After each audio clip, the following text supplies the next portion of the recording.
नमस्कार, मैं हूं अनु और आप देख रहे हैं हकीकत न्यूज़। और इस मीरगंज में जहां पर आप वीडियो के माध्यम से देख रहे होंगे कि हमारे साथ मौजूद हैं डॉक्टर साहब। हकीकत न्यूज़ के माध्यम से कि बहुत सारे न्यूज़ हमने डॉक्टरों का कवर किया है और आप तक पहुंचाने का काम किया है, लेकिन इस तपती धूप में, इस गर्मी में, चिलचिलाती धूप में लोग निकल रहे हैं और उनके तबीयत एकाएक मौसम को बदलते से ख़राब हो जा रहा है। उसी को लेकर के आज हम डॉक्टर साहब से बात करेंगे कि आखिर इस मौसम में जिनकी तबीयत ख़राब हो रही है तो कैसे बर्ताव करें और कौन कौन सी संभावना हो सकती है बीमारी का। तो चलिए इनसे देर न करते हुए मिलते हैं और जानते हैं। जी सर, स्वागत है हमारे न्यूज़ में। नमस्ते, थैंक यू। इस चिलचिलाती धूप में लोग निकल रहे हैं, घर से निकलना बड़ा कठिन है। काम अनेकों हैं लेकिन निकलना बड़ा कठिन हो पा रहा है उनके लिए।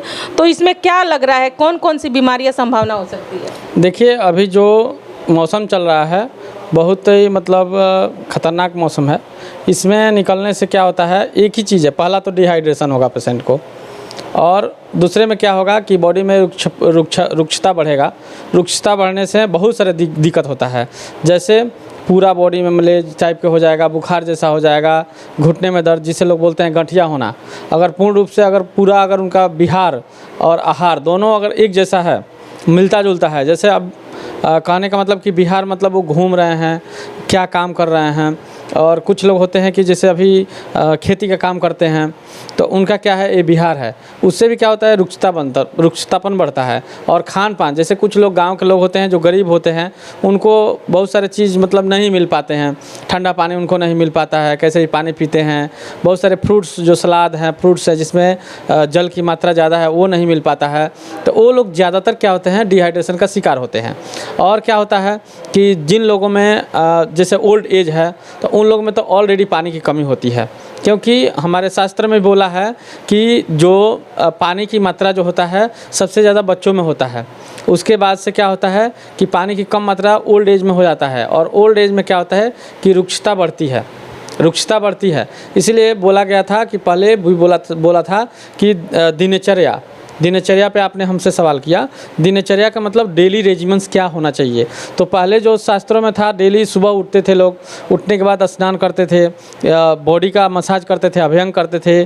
तो ये सारे जो चीज़ थे पहले के लोग जानते थे। लेकिन अभी के लोग क्या है कि बाइक उठाते हैं, उनको कोई भी नॉलेज नहीं है क्या खाना है क्या नहीं खाना है, और ऐसे जाते हैं और बीमार पड़ जाते हैं।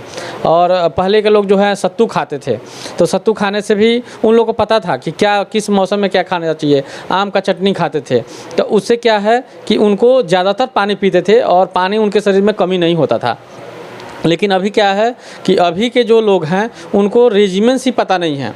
डेली रेजिमेंट्स और रात्रि इसको संस्कृत में बोला गया है, हिंदी में बोला गया है दिनचर्या और रात्रिचर्या। रात्रि में क्या करना चाहिए, रात्रि में क्या है कि बहुत सारे लोग हैं कि पंखे चला के, एसी चला के सोते हैं।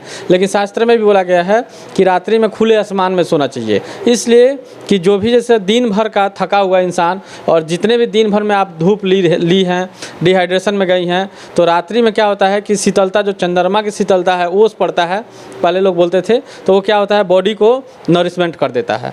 तो इस प्रकार से लोगों को बहुत सारे जागरूक होने की ज़रूरत है, और इस प्रकार की नॉलेज लेने की ज़रूरत है, और धूप से बचने की ज़रूरत है, और खान पान के बदलाव करना है इस मौसम। यानी कि डाइट उनको सही तरीके से करनी चाहिए, दिनचर्या में उनको जोड़ना चाहिए कि क्या क्या हमें लेना है, कैसे डाइट करना है। इस समय सलाद है, आम की चटनी है, सत्तू है, जैसे कि पहले के लोग लिया करते थे।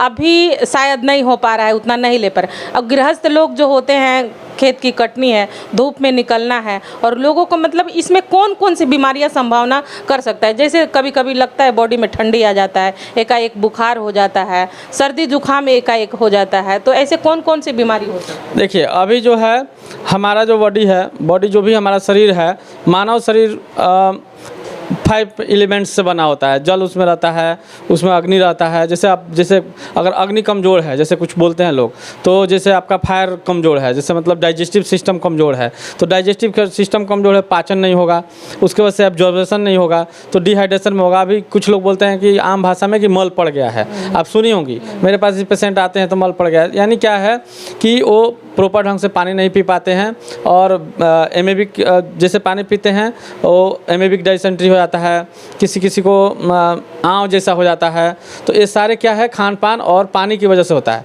तो इसलिए पहले के लोगों को था कि रेजिमेंट्स पता था, डेली रेजिमेंट्स क्या है पता था, लेकिन अभी के लोगों को पता नहीं है। अभी लोग क्या करते हैं, बर्गर, चाट, इडली, डोसा, इसी में ज़्यादातर पसंद करते हैं।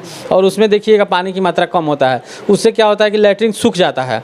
सारे बीमारियों का एक ही बीमारी जड़ है, मंदाग्नि, मतलब डाइजेस्टिव फायर जो होता है, हमारा पाचन शक्ति कमज़ोर रहेगा तो सारे बीमारी को पैदा करेगा।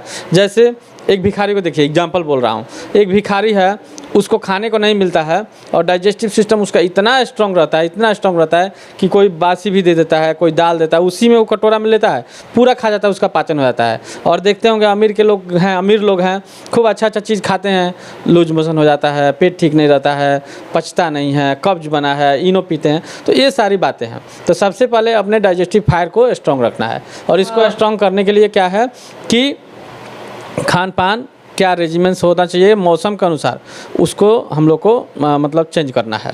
ठंडियों के मौसम में आप खाएंगे, ज़्यादातर अगर खाते हैं, ठंडी के मौसम में कम खाएंगे तो डाइजेस्टिव फायर इतना ना स्ट्रांग होता है कि बॉडी को ही खाने लगता है। देखती होंगे सुबह सुबह ही भूख लग जाता है, अभी भूख नहीं लगता, अभी पानी की आवश्यकता है। इस प्रकार से करना चाहिए। जैसा कि आप जनरल फिजिशियन है, जनरल फिजिशियन में आप कौन कौन सी बीमारियों का इलाज करते हैं? देखिए, ऐसे तो हम जनरल फिजिशियन नहीं है, जनरल सर्जन हैं, तो लेकिन फिजिशियन का केस अब यहाँ पे है तो देख लेते हैं। जनरल सर्जरी में देखिए, hernia, hydrocele, appendix, piles, fistula, Fisher और कोई भी लाइपोमा होता है, मांस ग्रंथि गांठ होता है, और उसके बाद से ब्रेस्ट में कोई भी अपसेस हुआ या ब्रेस्ट में गांठ हो गया, ये सारे इलाज करता हूँ मैं।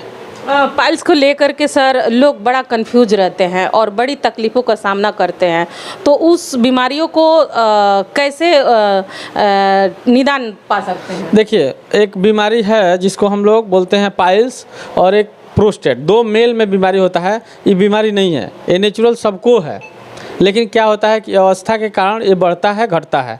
जैसे प्रोस्टेट होता है तो उसको हम लोग बेनाइन प्रोस्टेटिक हाइपरप्लेजिया बोलते हैं। उसमें सेल क्या होता है, बड़ा होने लगता है। तो वो क्या करता है, ज़्यादातर ओल्ड एज में होता है। जैसे 40+ होते हैं तो वहाँ पे क्या होता है कि हम लोग का हार्मोनल डिसबैलेंस होने लगता है। तो वो क्या होता है कि प्रोस्टेट जो होता है साइज बढ़ जाता है और पेशाब रुक रुक के आता है, पेशाब में ब्लड आता है, रात्रि में ज़्यादातर पेशाब होता है, ठीक है। उसके बाद से क्या होता है, जो पाइल्स होते हैं उसी प्रकार से ये भी बीमारी है, बीमारी नहीं है, लेकिन ये क्या होता है, खान पान की वजह से वहाँ पे वेंस फूल जाते हैं और फूलने की वजह से मासा जैसा बन जाता है, ब्लीडिंग आने लगता है, पस आने लगता है, तो ये पाइल्स होता है। तो ये मतलब 90% लोगों को होता ही है। जैसा कि आपको जितने भी सारे दर्शक देख रहे हैं और हकीकत न्यूज़ के माध्यम से और जो सुन रहे हैं, उनसे आप क्या कहना चाहेंगे कि आपके पास आकर के इन सारी बीमारियों का इलाज करा सके? देखिए, हम लोग का एक ही मोटो है कि ज़्यादातर जो भी गांव के लोग हैं, जिनके पास कम पैसा है और जो गरीब लोग हैं, वो अच्छे डॉक्टर के पास अप्रोच नहीं कर पाते हैं और उन लोग का डायग्नोसिस ख़राब हो जाता है। जैसे मेरे पास कितने केस आए हैं कि वो 10 साल से 5 साल से पाइल्स की बीमारी है, दवाई लाकर खाते हैं और वो कैंसर में कन्वर्ट हो गया है। 2-2 बार 3-3 बार इलाज करवा चुके हैं, 4-4 बार ऑपरेशन करवा चुके हैं। अगर मेरे पास फ़ोटो भी है, मैं दिखा सकता हूँ। तो वो लोग आते हैं, तो वो लोग फर्स्ट बार हमारे पास आए और उसका मतलब डायग्नोसिस करके इलाज करवाना है, हमारे पास उन लोगों को संभव होता है तो करवाएं। ऐसे तो हम गरीबों का बहुत हेल्प करते हैं, अपने मुँह से नहीं करना चाहिए। जैसे अगर सर्जरी है, जैसे मान लीजिए कि अगर ऑपरेशन उसका 20,000 का है तो हम 15,000 में ऑपरेशन करते हैं, 15,000 में है तो 10,000 में करते हैं, 5,000 6,000 में छूट कर देता हूँ। उससे ही बोलता हूँ कि आप पूछ लो, कहीं भी आपका जितना लगता है उससे हमको 4-5,000 कम ही देना। सर, फीस की वजह से लोग आ नहीं पाते हैं, अपनी बीमारियों को जानना नहीं चाहते हैं कि क्या हमारे पास बीमारी है। आपका फीस चार्ज क्या होगा? देखिए, ऐसे तो सभी लोग का यहाँ पे ज़्यादातर चार्ज है 400-300 चार्ज है। हमने 200 रुपया फीस रखा है और गरीब पेशेंट के लिए एक दिन OPD फ्री रखा हूँ। शनिवार के दिन मेरे पास भीड़ लगता है, सभी लोग आते हैं और अपने बीमारी हमसे मतलब डायग्नोसिस करवाते हैं कि हमको ये बीमारी क्या हुआ है, समझ में नहीं आ रहा है। डॉक्टर लोग बोलते हैं दवाई खाओ, बताते नहीं है, तो मैं बताता हूँ। और ऐसे भी कोई अगर मरीज आ जाता है और वो रिपोर्ट लेकर के आ जाता है बाहर से, जैसे उसको कोई बताया नहीं रहता है कि बताता नहीं है, बोलता है ठीक है इन्फेक्शन है जाओ, तो पूछने के लिए आता है तो फीस नहीं जमा करता है, तब भी मैं बता देता हूँ उसको। चलिए एक बार परिचय बता दें सर पूरा और डिटेल के साथ में कि जो। जी, मेरा नाम डॉक्टर अमिताभ सिंह बच्चन है, मैं तारा हॉस्पिटल का डायरेक्टर एंड कंसल्टेंट सर्जन हूँ और भी इसमें बहुत सारे डॉक्टर हैं। मेरी कहाँ डॉक्टर है ये आपका बरवा कपरपुरा हथुआ रोड मीरगंज में है।